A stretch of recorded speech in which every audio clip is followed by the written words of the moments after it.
নাটোর জেলার নলডাঙ্গা উপজেলার পাটুল একটি নদী আর জলাভূমির এলাকা। প্রকৃতির অপরূপ সৌন্দর্যে ভরপুর এই গ্রামকে বলা হয় জলাভূমির আতুরঘর।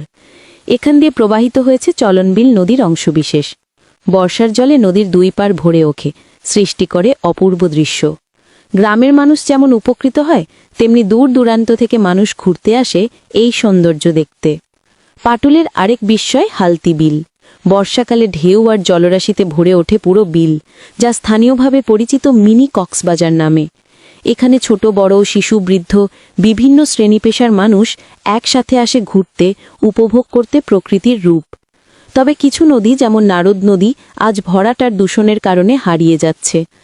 আত্রাই নদী মাঝে মাঝে বন্যা আনলেও এলাকার ভারসাম্য বজায় রাখে। পাটুল ও আশেপাশের খালবিল শুধু সৌন্দর্য নয়, কৃষি, মৎস্য চাষ আর জীবিকারও প্রধান অবলম্বন। নদী, বিল আর জলাভূমি সব মিলিয়ে পাটুল আজ এক প্রাকৃতিক ভাণ্ডার, যা মানুষকে টানে বারবার। বাগমারা বার্তার চোখে এটাই পাটুলের প্রকৃত রূপ।